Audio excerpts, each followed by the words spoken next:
Are you trying to build the perfect paid media funnel for your brand? Are you a home, garden, or lifestyle brand? If you've answered yes to both of those things, then strap in because you are going to love this episode of T.E.A Talks. Let's get into it.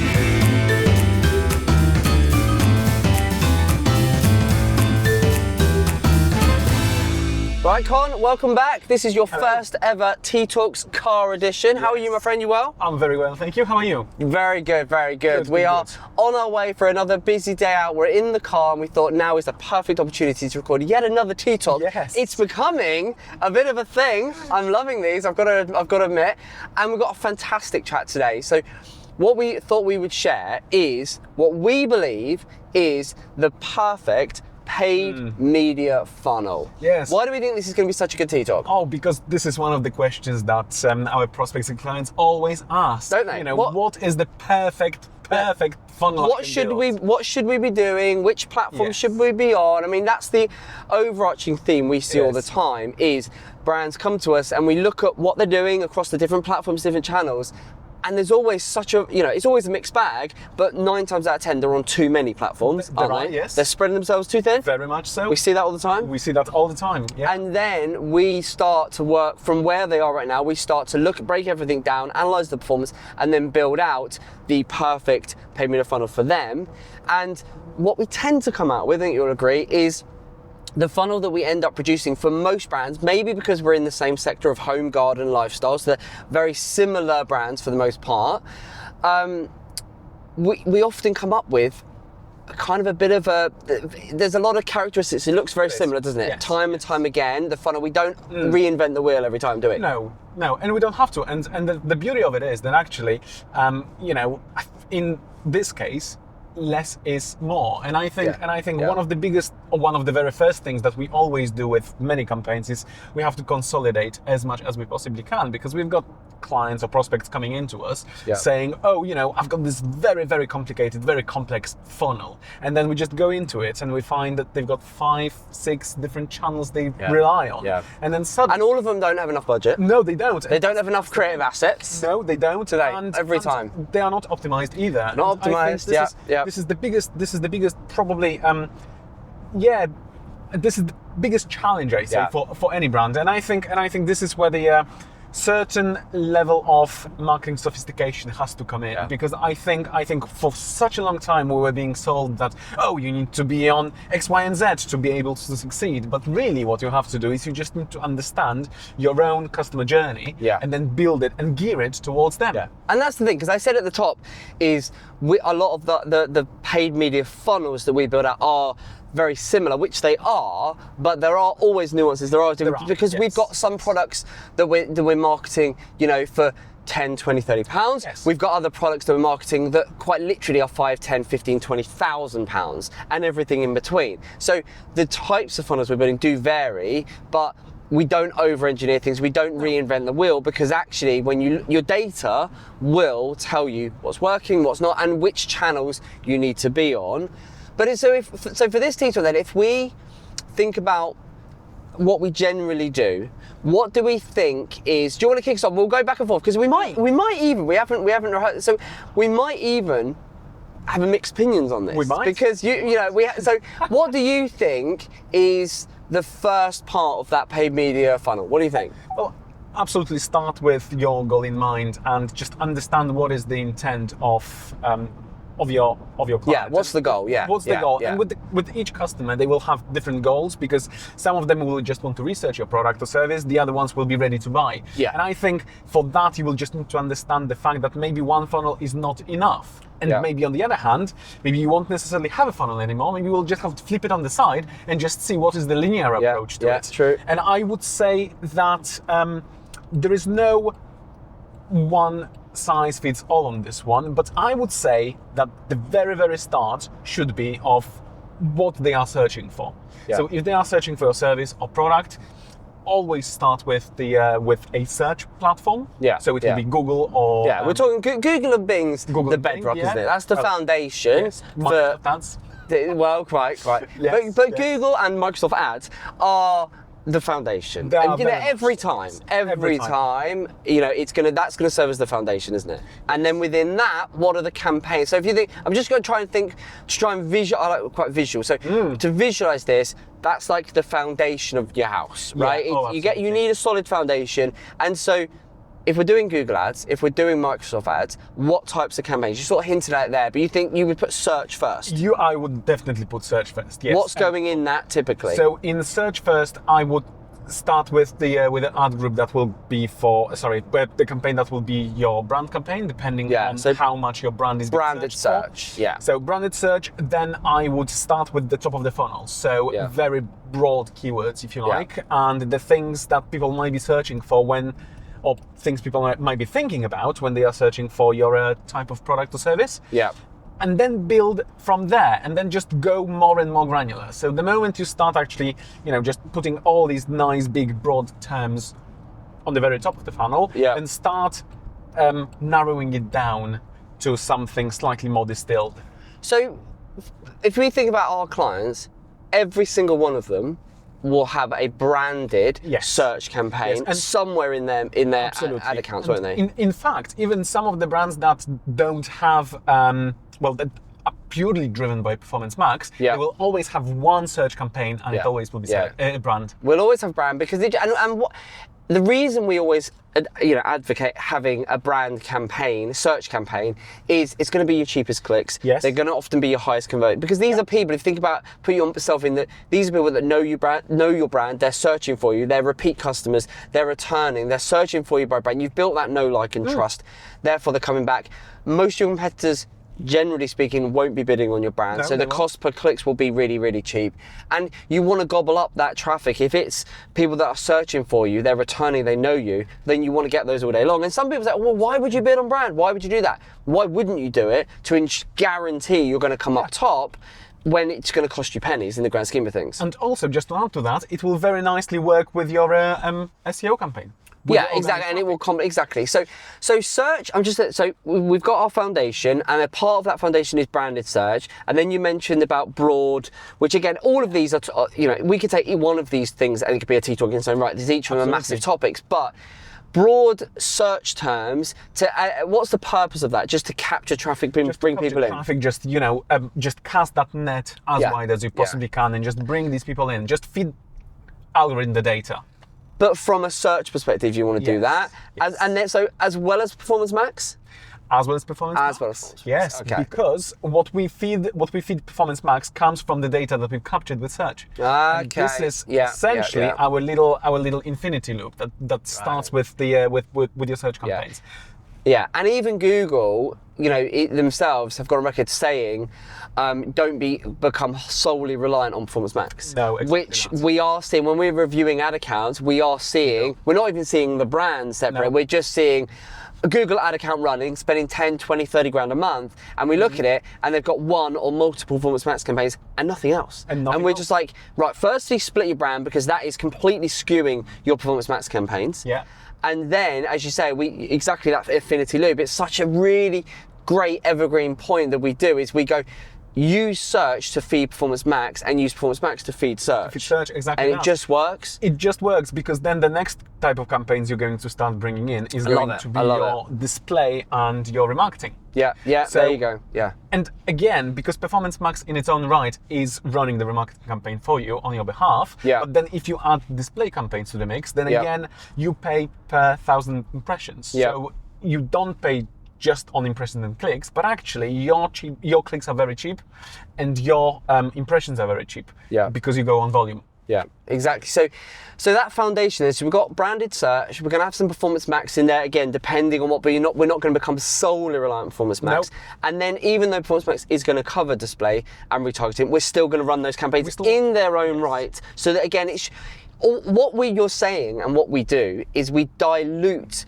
the reliance on Performance Max. Yes, we want Performance Max to be the cherry on the cake, not the whole cake, don't we? Absolutely that. Yeah. And I think the importance of that dilution is that, what if suddenly Google changes its mind and Performance Max will stop being that next best thing? Yeah, I mean, I don't think that's going to happen, but you're absolutely right. And I think diversification is because Google Ads is a black box. and then Performance Max is a black box within a black box. It is. We have so little, I mean, it's getting better, but we have so little insight. So I think having Performance Max, but just, if you're watching this and you're thinking, well, my ad account's running and I've just got, or my agency's got just one big Performance Max campaign with all of my products in it, they haven't split. These are the warning signs we want to get across in this, is to build a solid foundation and to build that perfect paid media funnel. You're almost always going to be running Google ads and Microsoft ads and so on, right? That's the foundation for most brands, where most of our brands are investing a high proportion of their overall marketing budget. It's pound for pound, it's where we're spending most of our client campaign budgets, is into Google and Microsoft ads.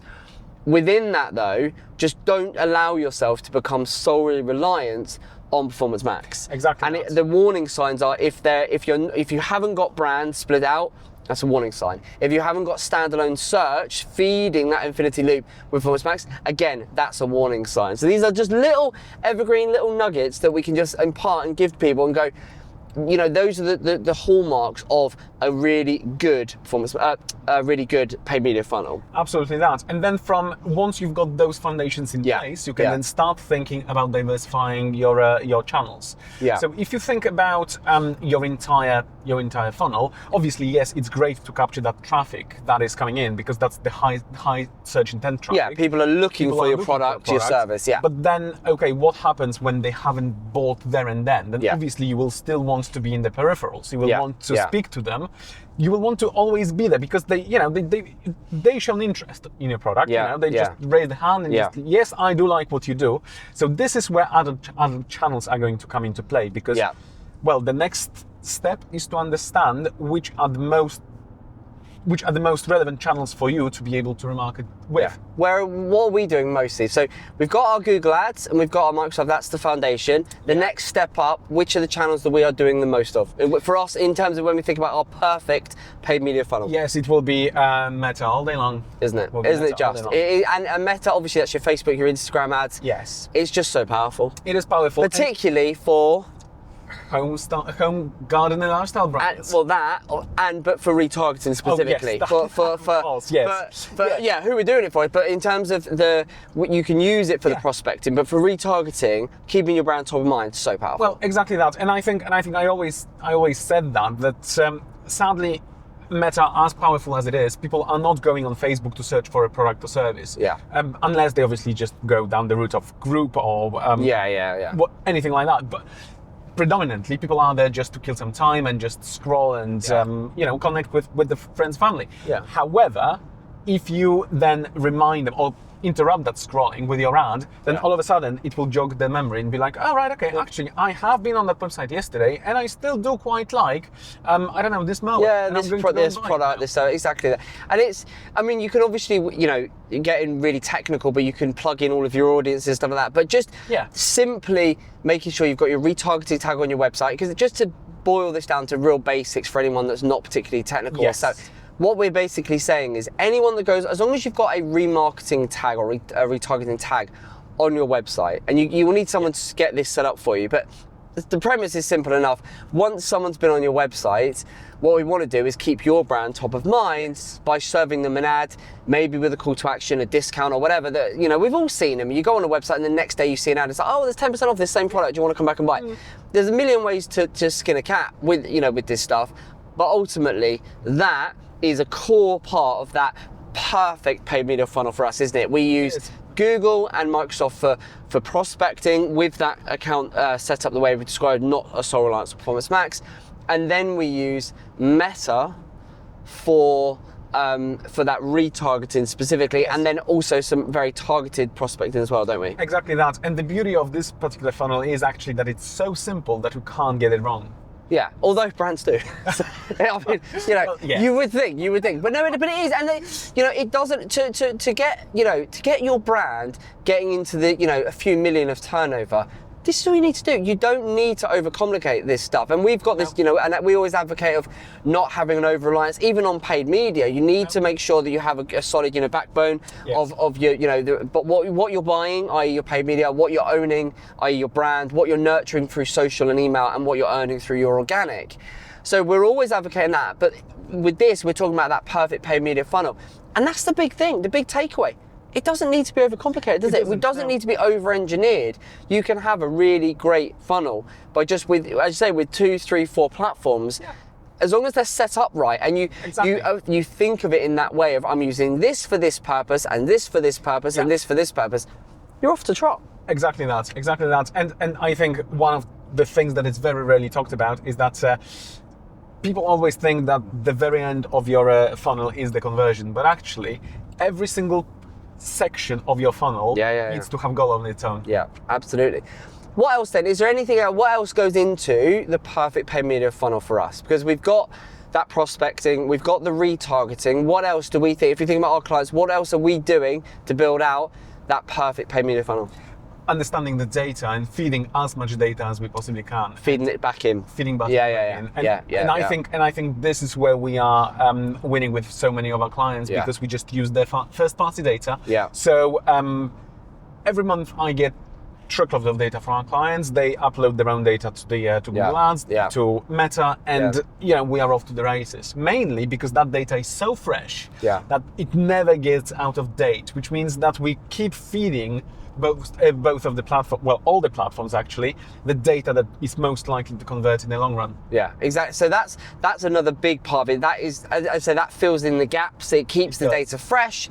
It ensures that your retargeting, your prospecting is always as relevant as it can be. Yes. And it's often, again, brands set up their campaigns and then kind of let them go on autopilot, or worse still, their agencies let them go on autopilot. And we're looking at going, well, when, have you got those feeds being automatically uploaded? Are we feeding the customer list? Are we, are our tags accurately tracking the events that we actually matter and may not have a pound value to our brand, but they have a commercial value, i.e. there's intent, they might download something or watch something or engage or have done something, we think there's value in that. Some of our clients have swatch requests and sample requests. That, there's no immediate value to that, but hugely valuable in the life cycle of a brand. If a sign of intent is someone, can I have a sample of the product? Several of our clients do that, and we've made a real point of having whole campaigns, both for prospecting and retargeting, built around that exact commercial focus of, we know if people request a sample within 30 days, 60 days, 90 days, depending on the product, there's a high likelihood that a good number of those will ultimately convert. So simple again, but brands so often, we were speaking to a brand just recently and they said, we do samples, but we don't really track it, nor do we have any campaigns specific. And we're just like, you are leaving so much money on the table. So much money on the table. Can I throw another one in there? Go on. Again, thinking about the perfect paid media funnel, I think YouTube with video is getting videos in there. Yeah. Really slick, 15, 20-second video. Again, it adds, it's another. Performance Max will leverage, you can use videos within your Performance Max campaign, but having an out-and-out YouTube campaign, you can run it within your Google Ads account, but having that, and again, feeding that your customer list, feeding that your website videos, all of that stuff, so it kind of acts as a retargeting campaign, but very targeted, and it's just another way of reiterating who you are, what you're about, whatever you choose to do. But I think video as a medium, we're getting some really, really good views on some videos that we're creating, and some really good engagement. And it's another touch point for the brand. And I think if we're talking about the perfect paid media funnel, it's only a small part, but I think it plays a crucial role. Yes, especially the newly emerging YouTube Shorts. I think this one is one. Even we're doing loads of those now. Yeah. This will be turned into a YouTube Short. So YouTube Shorts, amazing, absolutely amazing.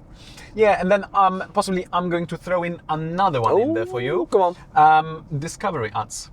Okay. So discovery ads essentially are becoming almost an advantage plus, if you like, for Google, and it's fantastic because you just put as many visual assets as you can, and then Google will then decide what kind of display campaign it's going to run for you, and they appearing now to be so much more potent than your standard display because it's just so intelligent and keeps feeding the creative to a person who is going to consume it.